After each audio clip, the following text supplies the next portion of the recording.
Max, how are you? Mike, it's a pleasure to meet you, sir. I'm Pleasure's very all well, mine. thank you. Are you well, sir? I am. I'm great, actually. Good, good. It's 5 p.m. your time. You are coming from Wax Games Studios. I am, and I don't know where you are, but it looks fabulous. Yeah, absolutely. Yeah, coming from Bangkok here. And yeah, I'm Max Rapkin. It's an absolute honor to meet you, sir. Oh, thank you very much. The pleasure's all mine, I assure you. Thank you. From the NFT news today. And yeah, we're going to talk about Blockchain Brawlers, which we're incredibly excited about in our office. And actually, it's a big day for Blockchain Brawlers today. I'm sure every day is a big day, but today's a big day as well because we have a Ric Flair one-of-one NFT collection launching today, correct? Auctioning today. Yes. Yeah, Thursday is when it's going live. 1 Eastern, which is 5 UTC or 6 UTC GMT. So Okay, factor your time zone based off of UTC. That's 6 p.m. UTC is when it's going out on Thursday. wonderful. So yeah, Thursday, we're right, of unbelievably course. excited about it. Yeah. Yeah, yeah, absolutely. And Mike, how you've had such a kind of long and I would say illustrious career Mm, in gaming. mm. And how has the esports community responded to your recent foray into P2E and, of course, the NFT space as well? Yeah, look, I think that all communities are super special and really unique. And the thing that I've learned a lot of lessons in my career. I think the thing that is really kind of super valuable today as you get into markets like you first started to see it in kind of Facebook gaming back in 2010, and then mobile gaming. The copy and clone model is real obvious for folks. It's like, you go from Farmville to Farmland to Heyday. Like you've got 17 different farm games, and they're all very similar. You can look at Mm, even something as simple as Flappy Birds, which was this huge phenomenon. Then there was Flappy Taco and Flappy, insert here was the same game idea. And so it's really easy to copy and clone ideas, but what you can't copy and clone is your community, right? yeah, Your community is unique to you and your game, and it's very diverse in that way. And that's what we love. And so in terms of how does the esports kind of world respond, I think it's responding well because I really do focus on doing things that are very community focused, right? yeah, It's very intentional. When I have a decision to make, my first reaction is what is the best thing for the players, yeah, right? And then I'll factor that into the equation in terms of what is the business decision, what is the launch date decision, what is this? Is like, how is that going to impact the player? So you start at the player and you work backwards. It's a kind of very customer obsessed way of thinking about it, but that's how I'm wired. yeah.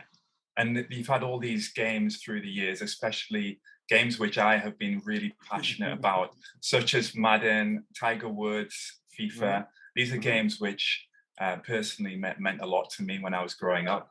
Yeah, It me was my too. kind of time. Yeah. So in terms of these experiences with EA Sports, with Esports Mogul, Yeah. with Disney, etc., how has Yep. this helped you develop this particular project?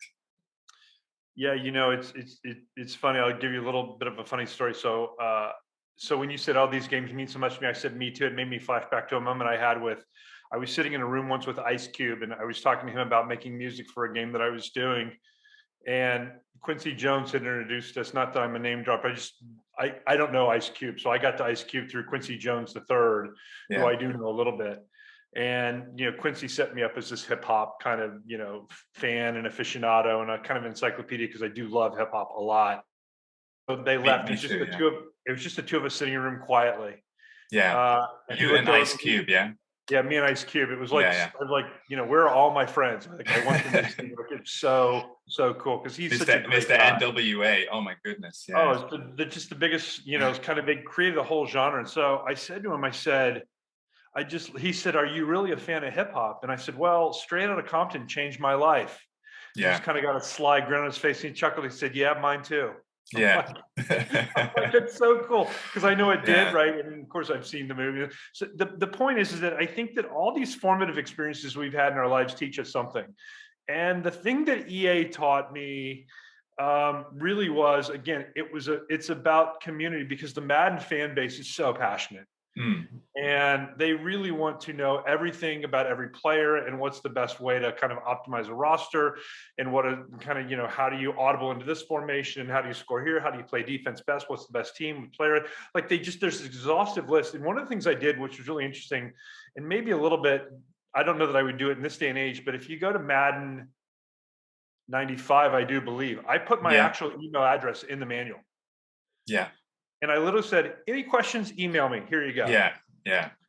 And Yeah. for a game that sells 1 million copies, that's kind of a really ballsy thing to do. But I did Absolutely. it because I like to reach out to the community, right? Like I Yes. like to hear what they have to say about the game. And as you can imagine, once sales hit my inbox went and it was just filled up. And I said, oh boy, what have I done? But the interesting thing is that people asked basically a variation of the same exact 10 questions. So then I was able to quickly kind of write out thoughtful answers in a lot of detail, more than they ever thought they'd get from me. But I was just copy and pasting, Yeah. right? So I answered every single email for like the next 4 months, just Yeah. personally. And it's a bunch of great stories about one guy helped who cried. I've never won my fantasy league in Madden, and I'm always the doormat. And people laugh at me. Can you help me? And I coached him. He won the championship that year. He sent me a case of beer. It was like he was so excited. Like Yeah. there's moments like that that make you realize what you do, the choices you make, really touch and affect people in a meaningful way. So the lessons I learned from EA was your community matters. Players want to win. They care about what you do, and when you make decisions in your job that create really beneficial entertainment experiences and change people's lives in that way, like that's a Yeah. really powerful thing. Absolutely. And it keeps you young, it validates what you do, and it lets you know that you have to approach this job as, if it's not a passion for you, don't be in this industry, because the people who play your products, they play it very passionately. They're not a dispassionate, disaffected group. Like they love what it is. So because they care so much, you have to care even more. And I really do care. So that's one. Yeah. The thing that kind of Disney taught me, which was really, really interesting, is that kind of brand affiliation matters. Disney has this thing in a similar regard called what is the kind of, they talk us, they refer to Disney employees as cast members.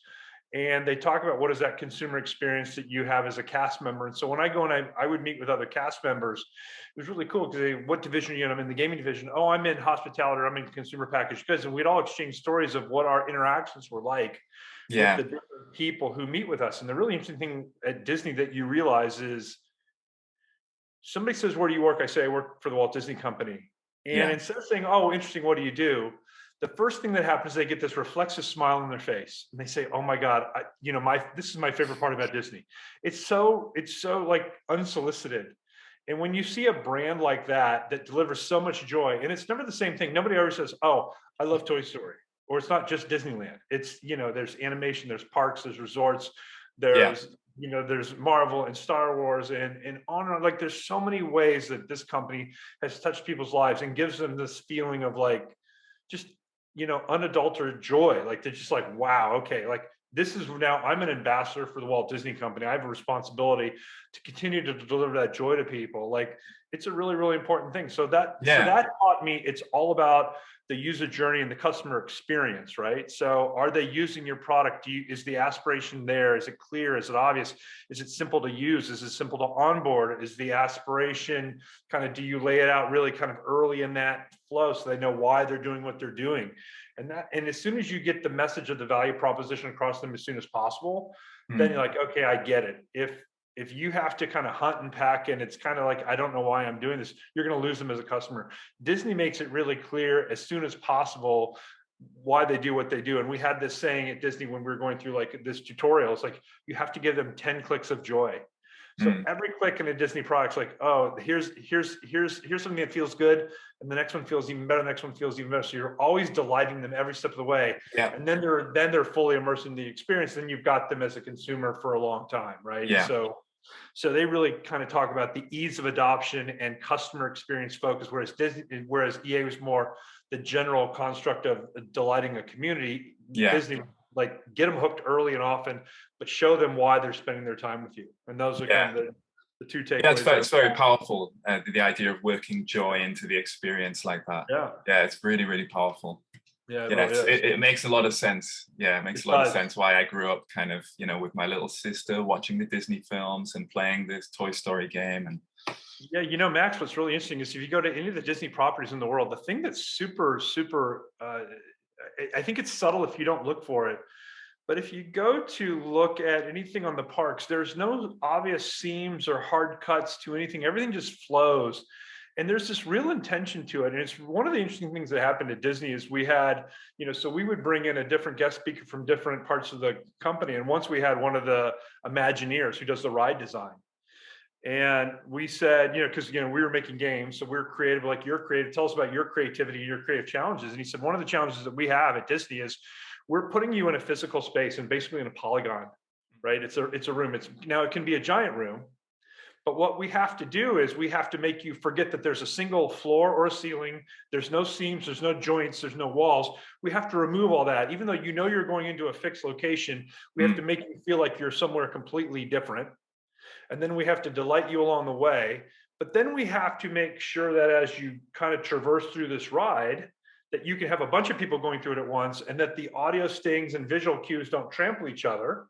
And it's this real kind of interesting exercise of kind of, crowd control yeah, and payoff tied to a really deep immersion where they suspend their disbelief. And it was this really kind of compelling thing. It's like, I didn't even think about that. Like, just literally, how do you make somebody not think they're in a room? How do you yeah, make them not think, oh, there's the ceiling or I'm on the floor? It's like, no, I'm on a river and it's a jungle and it's this and it's that, or it's, whatever. It's this really interesting exercise. And it's fine if it's just me by myself in one of those boats. But realize there's on any one point in time in the train, there's, probably a couple hundred people. yeah, And I have to do that in a very coordinated and choreographed way. It's yeah, really super interesting to listen to the gentleman talk. And he's now head of all of parks. He was just an Imagineer at the time, but he's been promoted to head of all yeah, of parks. So it was a great conversation that yeah. I bet. Yeah, it's was quite on. exciting. It's more exciting now to kind of think that all these elements are going to come into play with your Yeah, latest masterpiece, Blockchain Brawlers. And the early NFTs have been auctioned for quite handsome sums of money. What do you think yeah. it is that's really appealed to the community about these particular characters? Yeah, that's a great idea. I think the scary and yet, exciting thing for us is we had no idea how they were going to be received. We just said, we're going to build a wrestling game on the blockchain, and here's the set pieces that you'll use to do that. And this is, 3 months ago when they just went onto the Binance chain initially. We had no idea what they'd sell for. And we just put on the open market and said, go ahead and bid. Yeah, We hadn't had the economy designed. We didn't know what the payouts were. We were literally just in our infancy. And the reaction totally blew us away. yeah, And the weird thing was, we didn't say, okay, now we have to tune the economy so that it makes the price justified. We just said, these are passionate enthusiast fans that like the artwork and like kind of wrestling. And this is, we found out that's true. Like a lot of the people who bought these one-of-one founders editions, they get in touch with us like, oh my God, I've loved wrestling all my life. And this has meant so much to me. So it really strikes an emotional chord. These that's the aren't feeling I get. speculators. Yeah. Yeah, Yeah, because these I'm aren't I'm a speculators and wrestling fan as gamblers, well. right? Yeah, Yeah, they're not saying, "Oh, I bought this because I think I can make 200% return over the next 6 months by botting this game into the ground." Like it's like it strikes an emotional chord, and they love yeah, what it is because they see what we're doing. The nice thing for them is that we're huge wrestling fans as well, just like you are. And so yeah, this again, getting to live out our childhood fantasies is really important, and so and it helps, yeah. and I think it shows in the product. Yeah, and it's even more. It's almost like a more immersive experience than, of course, watching the wrestling on TV, where Yeah, you do live the kind of vicariously live the life through these characters. Now you're yeah. going to be able to actually control a career almost of one of the characters. I'm gonna share a little knowledge with you that I haven't shared anywhere publicly, and Yeah, because you're a fan, I think you'll appreciate this, and it's all going to get out at some point. So I don't really care about kind of leaking things necessarily, and this isn't a huge leak. But one of the things that I want you to know, and I think you'll appreciate, is that this game, when it comes out on day one, is a certain kind of game to be played, right? It's clicking and it's mining a currency and yeah, whatnot. Now we're going to have a roadmap that gets to very much it's a real game. You're making human choices. You have an opponent. There's all sorts of, ramifications for your decisions, and your wrong choices have consequences. Your good choices have benefits, and making it really kind of interesting. And that is in the roadmap, and that's happening. This is going to be an unbelievably fun game to play at some point. But what we need to do is, and what we want to do is, we want to tell people all these things are coming, and trust us, because we're a different team. We think differently. We act differently. But while you're waiting for all these really meaty gameplay features to come in, Yeah. we're going to build the world around that click harvest kind of cycle. And one of the things we're going to do is, we're going to write narratives that are not just for the brawlers, but for the brawler owners, right? So in Discord, we have 30,000 people, and there's probably 300 to 400 that post every single day. Now, all of a sudden, we're starting to see their personas and their personalities come through. Yeah. And now we're keeping files on this gal's maybe, glass half full. This guy's glass half empty. This person's super angry. This person's super analytical. This person is, this person is that. And we're going to take all these personas, and we're going to write this narrative of, like, these guys are like Bobby the Brain Heenan, or, Jimmy Hart or whatnot. They're the managers. And we're actually going to make them in like a fanzine sort of way, just add to the lore of the game. Yeah. And we're going to pull them in. It's like, oh my God, they wrote about me this week. It turns out I'm a baby face, or I'm a heel, or I'm a good guy, I'm a bad guy. Here's my promo, here's this, here's that. And make it feel like this larger experience, like, again, what you're used to, right? It's almost like we're going to write fan fiction, and the people kind of involved are kind of professional writers, and they are on the wrestling scene. So we're going to create this whole experience that's very emotionally empathetic, right? We want people to feel like we see you, we feel you, we hear you. And now we're going to bring you from the digital space into our NFT based world, and you're going to be part of the lore and the canon, and that will live on forever. And we do that because we appreciate the fandom and the support, but we also do it because we think it's really fun and compelling. And again, it's like, we think differently, we act differently, we produce materials differently, and we try to have this really large worldview that says, ride with us. It's going to be a really, really good time in ways you never expect. Yeah. That really kind of resonates with me, the narrative aspect of it as well. Yeah. Because I actually remember, being a part of the wrestling kind of fan community when I was younger, and writing narratives just like this, creating your own character, and you're writing the narrative, which Max, it immerses you in it. I don't know if you have any spare cycles, but you want to come in and lend a hand, we'd love to have you contribute and write some of the fan fiction with us. It'd be great. Oh, it would be a dream. Yeah, absolutely. It would be a dream. Thanks, Mike. So these what inspired the actual concept of Blockchain Brawlers? Was it the wrestling aspect? Was it the kind of the narratives of the WWE and things like that, which have inspired it? Yeah, I think that anytime you enter into a new space, right, it can be real easy to fall into the trap of, let's just do what everybody else is doing, and let's just do it 10% better.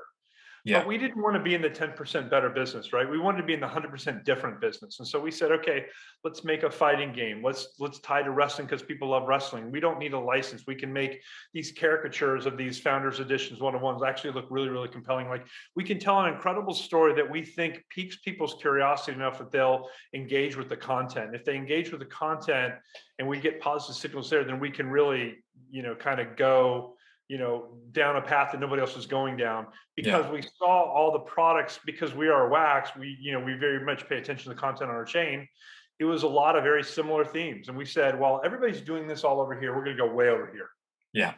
And if we do a well-produced, thoughtful product that, we build in a sensible way, and we continually educate, we continually err on the side of the player, we're going to get meaningful commercial traction. But that'll be the result of really thoughtful development decisions, right? Like, we actually don't care about the money piece initially. We don't. We want to deliver a great experience that happens to be on the blockchain. Yeah, absolutely. And so in terms of transforming the play-to-earn landscape, Blockchain Brawlers, there's a lot of exciting things going on in the play-to-earn space at the moment. And how do you think Blockchain Brawlers will transform that current landscape? Yeah, it's a great question. And if you would have asked me this kind of 6 to 8 weeks ago, I don't think I would have given you this answer, because it's not a super sexy answer necessarily. But one of the things that I've noticed is, as a big P2E player, is just kind of utilization of the asset. Yeah. Um, so we put out a post. I wrote a post about kind of first look UI, and a lot of times what I find is in industry, we're really guilty of talking to ourselves. And Hmm. so we're talking to kind of speculators and gamblers that are DeFi players, and they want to talk about, block emissions and token caps and deflationary measures and, just sort of all these things they talk about, hey, when you play the game, you got to deposit and withdraw and you've got a wallet. And it's like, those are all like FI terms, right? And so if you understand that and you're in that world, coming on and onboarding into the game for the most part is not a terrible experience, right?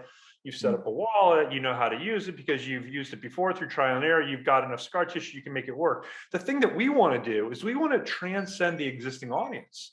And you can't do that by observing the best practices that are known today in the play to earn space. So we're doing things like, really thoughtful kind of onboarding of the player. We're actually showing kind of where the value is. We're talking about contextualized menus. So we know you're in this menu. We know what you want to do. We're going to give you the options that you want and you need. And we're going to speak to you like you're a gamer, not Yeah. like you're a DeFi player, right? So we don't say, hey, this is in your wallet, you need to deposit into the game. It's like, here's your game inventory and you want to wrestle with this guy, you click this one button. We'll chain all those actions together that normally need approval through the wallet. We'll chain them together, we'll auto sign them, and it'll be completely transparent to the player because they're like, all I want to do is play. Okay, great.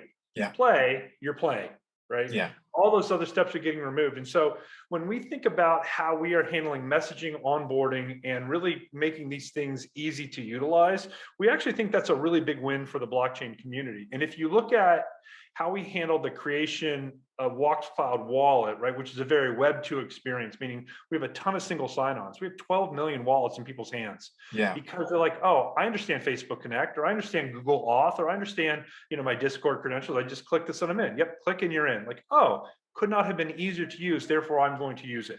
Yeah. Like we take that same kind of adoption mentality and we bring it into the space. So contextual menus tied to the user journey is a really, really big thing that we think is we're moving forward. We're doing some things on the back end in terms of buying and selling things within the app that are going to come to light in a few months. But again, trying to keep people from jumping to page to page to page to page to page.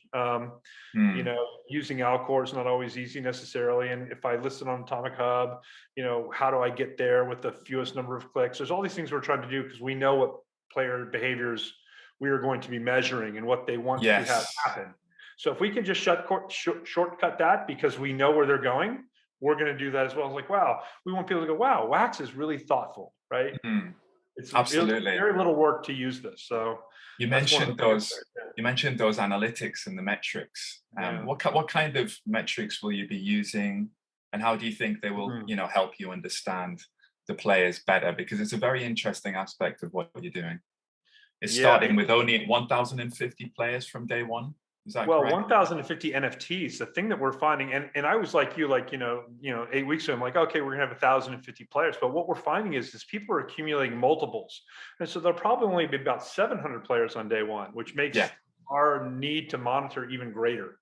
Because we talk about, we could have sold 10,000 packs. We could have done, 1,000 founders editions. We could have made a lot of money. We really could have. I mean, our Discord channel is like 30,500 people today. It's just rabid in terms of people like, let me at this. And by us only having at most 1,000 players on day one, what we've said to the community is through our words and through our actions, we need you to be successful, right? We need you to be producers because how we win financially is through you winning. We could have made a lot more money. We could have sold way more NFTs. We didn't. We actually wanted to put the control in the hands of the player. This is a player-to-player economy. This is a participation model. This is not a wax, let's make as much money as we can and let's just hope the game does well. There's a lot of developers lately who have done these massive land sales generating, hundreds of millions of dollars. Our game will be out in 3 years. Trust us. Like, there's no pressure there for the developer to form. They have your money. We don't have any money. We have very sort of, and not to say that we didn't make money in the sales we did, but I'm saying relative to what we could have gotten. We're actually saying to the players, we need you to produce, we need you to sell, and we're going to monitor your ability to produce and sell. And so when you see that the interests are aligned, like we have a ton of risk. And so all of a sudden they're like, oh, wow, Wax is really leveraged, right? They didn't make a ton of money. They need us to perform. Like right away, they get that relationship they have with Yeah. us now. It's very different, right? Yeah. So in terms of your question about analytics, which is a great one, we're looking at like a couple different things, a couple dozen different things in terms of behavior. So it's everything from the obvious, like, how many daily active players do we have versus, how much brawl is every player earning on average per day? What are they doing with that brawl? Brawl is our token. What are they doing? Yes. Are they plowing it back into the game? Are they listing on the secondary market? Same with all the NFTs. And of the NFTs, which ones are they crafting? Once they craft them, what do they do with them?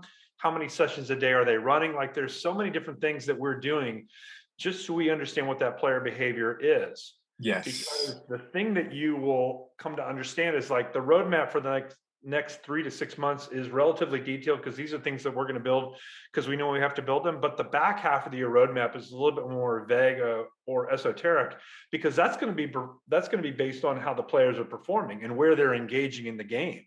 Yes. Right. So if somebody says, "Hey, what's releasing next December?" I'm like, I don't know. Let me tell you how my players are playing the game first, and then I'll be able to give you a good answer around that. Like it may be very much let's lean into more player versus economy or Yeah. player versus environment, PVE. Maybe like let's totally blow out PvP. Let's make mini games. Let's do this. Let's do that. Like we just don't know. But we'll get a signal from those analytics as to how they're behaving. And we'll do things that kind of the positive signals, we'll double down on the positive signals. The signals that are not so good, we'll either shore that up or we'll move away from whatever that feature was. Yeah. It seems like listening to you talking about it seems like a very good position to be in, as a developer, when you're able to monitor things and make tweaks constantly during the process, right? During the initial process, it's unprecedented almost, Yeah, Max, we think that's the secret sauce. And that's another reason why you want to have only a few players up front, because I will tell you, I had this really smart guy work for me at Disney. He was a Stanford, GSB grad, and we had a bunch of quant physics folks in the company. And all these big brains, they'd launch a game, and the things they would launch, the features in terms of performance expectations, they were right about 40% of the time. And these are people that are very well intended, unbelievably intelligent, but you never know how a group of 10,000 people are going to behave. Yeah. You make all these assessments, you make all these baseline considerations, but you never really know. And so 40 to 50%, normally, that's an F, but in this space, it's kind of an A. So let's hurry up and fail as soon as we can. Let's learn from that, and then let's go forward and understand that the whole idea is actually to get that signal. And that's why we also want to keep the audience small, because if there's exploits or there's things we've done wrong, we've done them inefficiently or unoptimized for very few people. So then when the next tranche of players come in, they get a more optimized or better experience that performs better, and on and on and on and on and on. It's a little different in free to play, because in free to play, you're buying your audience through ads and whatnot, and it's free to play. So if they have a terrible experience, they're never coming back, right? That initial user cohort, they hate your game. They didn't pay anything. They'll never come back. They don't care. Like, no, trust me, now we're 3 months better. They're like, so what? I don't care. I've emotionally moved on. In this space, they're a little bit more kind of, engaged and retained because there's a bit of a financial commitment up front. So they'll write it out. But that's no excuse not to be really kind of, well intended and considered in terms of what you want to offer. So we're measuring these things. We're going to see if they like it or not. If they don't like it, we'll move away from it. If they love it, we'll do it times 10. Yeah. And playing the game. So for those watching, who are dying to know what it's like to play the game and the in-game feel and the dynamics and stuff. It's about brawling. It's about earning brawl, as you said, and it's about crafting. And what is this? I'm interested in this crafting aspect. Yeah. How can crafting kind of pay off for you as a player? Yeah, it's a great question, and I would tell you, to coin a phrase, or to use a phrase that we say all the time, we say wax, different team, differentiated thinking. And I give you a great example. So before we released any information about the economic philosophy of the game, before we showed any of the UI, before we did anything, we put out these packs and we put out the characters, and we said, 93% of the people will get a common in the pack opening, 5% will get an uncommon, 2% will get a rare. And so all these pack openings were happening. And granted, the one of ones, the legendaries have sold, the pack openings are happening. All these people are bummed out that they got a common brawler. And so I was in channel like, why are you so bummed? Well, I got a common. I'm like, well, how does a common perform? Just like all the other commons, it's the worst asset in the game. It's terrible. It sucks. I'm going to sell it. I'm going to get rid of it as soon as I can. Like that was the mentality, because that's what Yeah. every game had done up until this point. We did something really different. We flipped that whole thing on its head, and we did it from the beginning. Like this was always part of the plan. This wasn't like, oh yeah, they hate it, we should change it. It's like, watch what we do to the community. They're going to lose their mind. So crafting, there's two components that are required in crafting, right? There's the brawl token, BRWL, brawl token, that you earn from brawling. Yeah. Then there's a gold NFT that you also earn from brawling. But the gold NFT is a drop, right? There's a frequency to it. It's a percentage chance. The best drop percentage of the gold NFT resides with the common brawler. With a common piece of gear. It's like 2 to 3x better than the legendary brawler with a legendary piece of gear. Like, oh, legendary plus legendary, that's going to produce a ton of gold, right? No, that's going to produce almost no gold by comparison. The power structure of the gold, one half of the recipe, the power structure resides with the least powerful wrestler in the game. And once we announced that, people are like, oh my God, like these people who are spending 80,000 wax need me to make gold to sell to them. Like I've got all the power. You don't have all the power. You have some power, not all the power. But again, we flipped it on its head. We created this tension in the two ends of the market. Like you need each other. Yeah. And there's twice as many of these guys at the low end as on the high end. And we know the high-end guys are the whales. They're going to want to buy from these guys. So we create this dynamic, and we don't know if it's going to work. We think it will. We don't know how the pricing is going to work because we don't set pricing. But we said to the community, the power is in your hands, and you have to figure out what this means and how this is going to work. And long story short, there is no right answer for what is the optimal roster. Now we've created this whole confusion around what is the meta. And now the meta is getting contemplated. Let's see, do I need 3 common guys and a legendary and 4 epics? Do I go all common guys, make as much gold as I can for as long as I can, and then buy brawl in the secondary market? Like it's created this really interesting kind of theory crafting in channel. And we very intentionally haven't released the amounts earned per match or what the crafting recipes are, because we need this other narrative to land and for people to talk through it. And we also want the ability to kind of tweak it and change it as we go through the testing phase. I mean, it's hard to walk numbers back. It's easier to loosen things up. So we've tuned things really tight. Yeah. But in terms of crafting, like to answer your question, that's a really interesting thing. Now you've got these guys who have spent, a ton of money on wax, and brawl is the most powerful thing in the game. You want as much brawl as you can, but you need gold to get a lot of brawl. So you have to make these interesting choices. Do I craft a common wrestler who's going to make me no brawl, but going to make me a lot of gold? Or do I just buy gold in the secondary market? Do I want to, as a common wrestler, just keep building more common wrestlers? Or do I want to build towards a brawl sensitive roster? And all these choices you make in terms of what is your roster construct is all tied to crafting. I can craft a brawler. I can craft gear. I can craft a ring. And all those things have value in where you want to get to. But where you want to get to is different for every player. Yeah, that's fascinating. Yeah, it's fascinating. So you've got you may buy a legendary brawler NFT, but it doesn't necessarily guarantee that you're going to dominate the game. Right. And you may see a lot of common brawlers. This is not pay to win.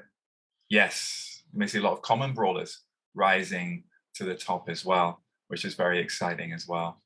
Yeah, we may have to tune it back a little bit. These common brawler owners in channel are getting very big egos about themselves. Call themselves the Scotty Army. Scotty Army, Scotty's the number 1 character in the game. It's like, slow down a little bit here. We love that you love what you've done, and that was kind of but let's check yourself a little bit, maybe. There's a little underdog narrative coming through. Perhaps. I'll put it to you this way. I saw a clip today. You're going to die. I saw a clip today that a fan put together.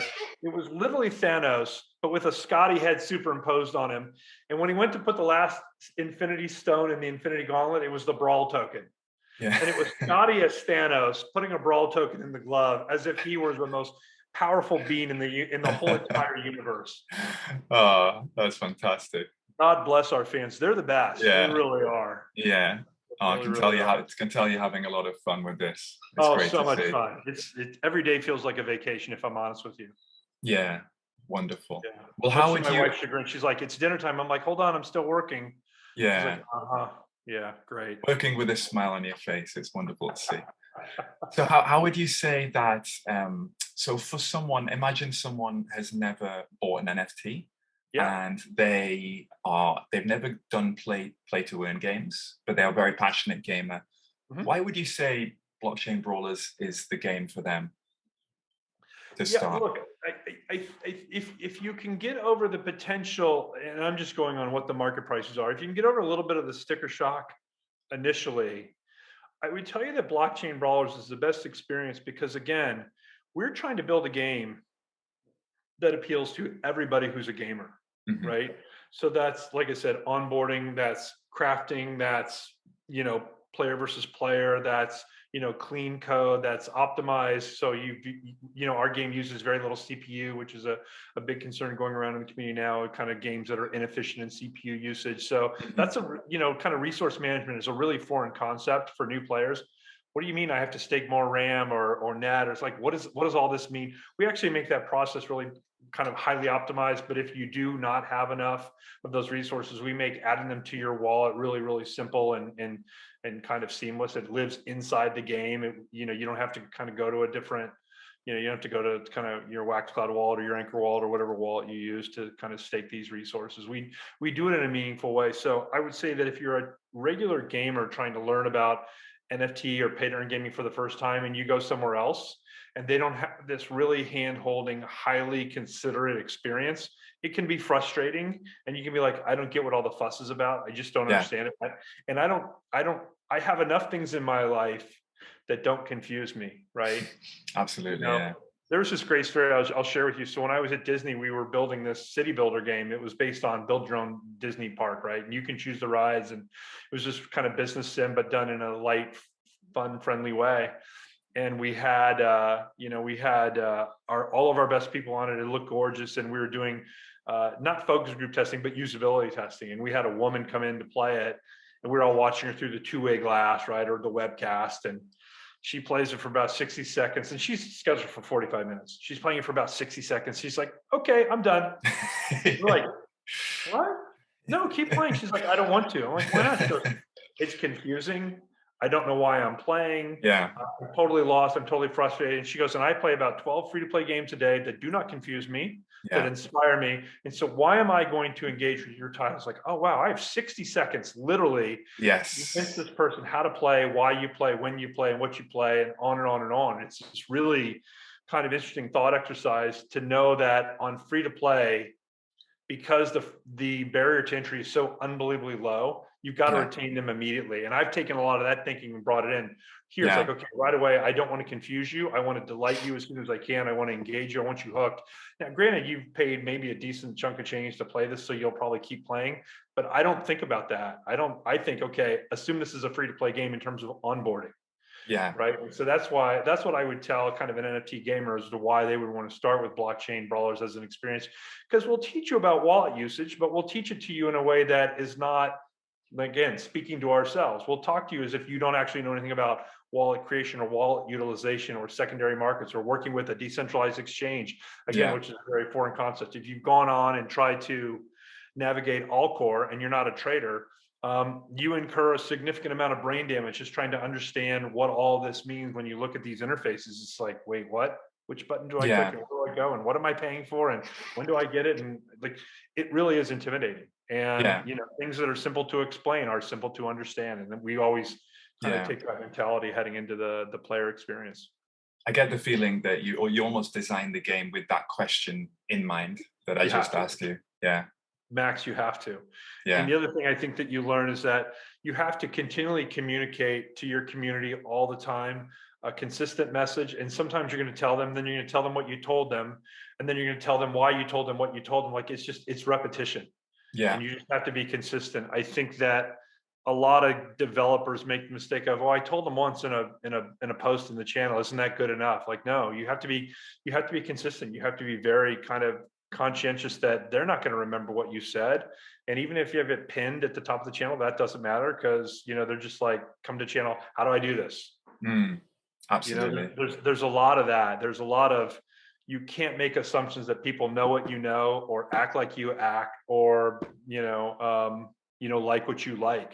And if Yeah. you go in, like you said, with that mentality from, assume they're not going to know how to use it, assume they're not going to like it, how do you get them over those hurdles? That's something we very much, Mm, very intentionally keep in mind as we design this, and as we put out this information. In fact, I know there's a lot of words, but we do a monthly calendar that says when we're going to communicate things, and we deliver them on those days. So yeah. then players are then trained to learn, like, oh, I want to learn about the game launch. Like, as an example, we're announcing on Friday our game release date.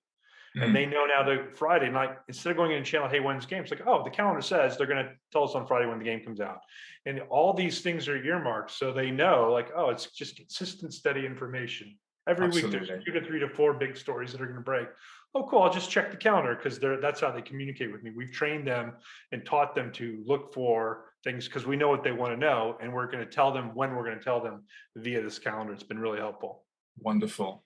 Yeah, I can tell you for a fact that all of us in the NFT News Today office, we can't wait to get it, Yeah. have a go at this game. We're all really excited about it, Yeah, actually. me too. I have staging access, and I've been starting to play it, and it's a ton of fun. And, I, not to make anybody jealous, but we are having a really good time playing it. Yeah, And to that end, we're actually having a really good time also designing the kind of the PvP portion of it and what that wants to be and how that's going to work. We're just howling at some of the things we're going to do with that are going to be so much fun. And like I yeah, tell people, don't judge us on the game that comes out in day one and say that's it. Like, yeah, there's so much more to this that is coming, that's in pre-production, that we're actively discussing. So yeah. uh, you know, Well, no matter when you engage with us over the next 3 years, 4 years, 5 years, I promise you that there'll be entertainment and value for you every step of the way. yeah. Well, yourself and your team, your record, your track record speaks for Mm, itself. thank It's you. immersive, addictive games which you just want to dive into and take on a career or take on a league. You Yeah. never want to stop playing them. That's kind of a hallmark of, I think, of games you've worked on in the past. Yeah, it's funny. There's a couple of games like that that have really resonated with me in my career, and it's been great lessons. Like, I think kind of immediately, League of Legends is great because when I lose, I want to play again. When I win, I want to play again. Yeah, And so, like, there's never a good time to exit because you always want to keep playing. And we want to bring a lot of that same fanaticism into our world. It's like, I want to do more. I don't want to stop playing. mhm, I don't want to say I don't want to go spend time with my family, but like, the point is, like, it's yeah, so immersive and it's so compelling, not in an addictive, unhealthy way, but that's kind of the mindset that we have going in, is we want to make sure that this is super compelling to people in a healthy way. yeah, absolutely.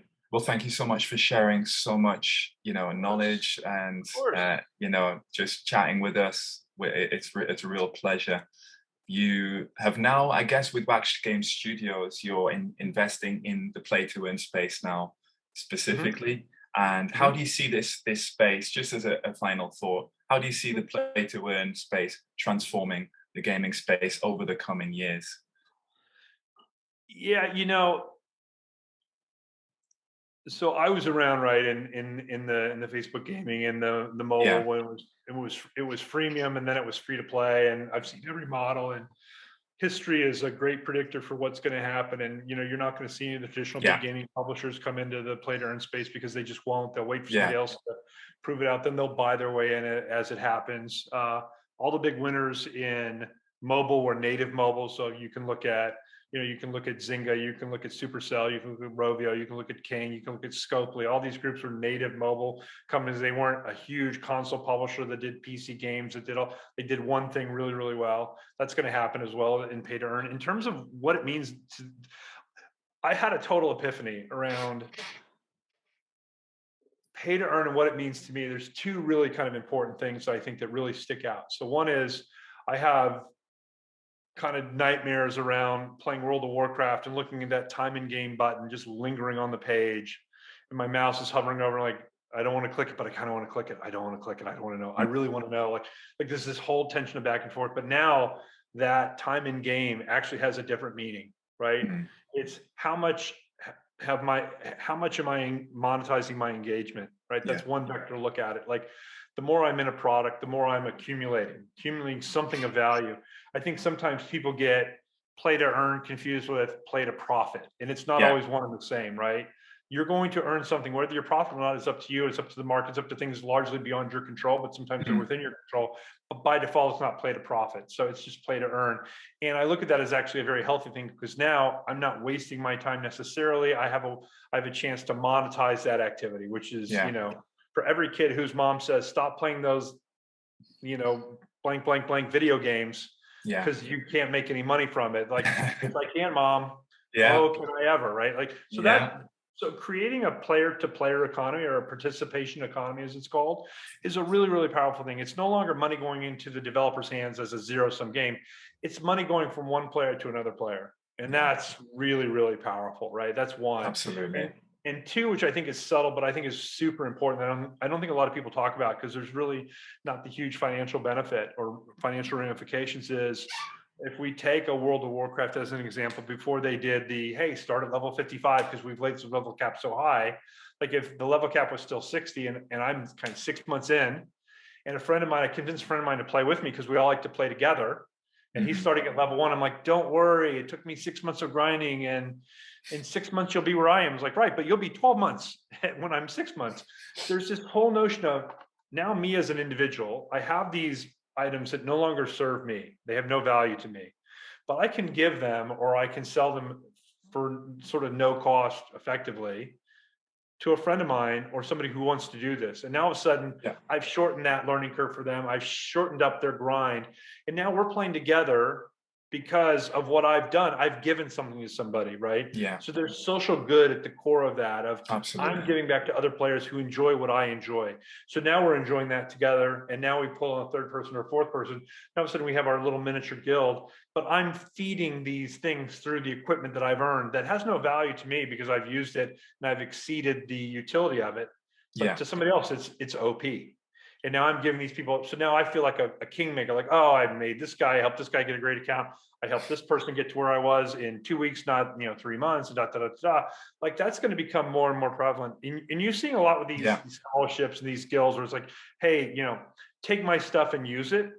We're actually going to just allow people to, we're going to do that as well, but we're going to allow people to kind of catch up to people who are maybe really far ahead, where Yeah. it feels like, oh, I can play that, because to catch up to you is not that big of a leap of faith.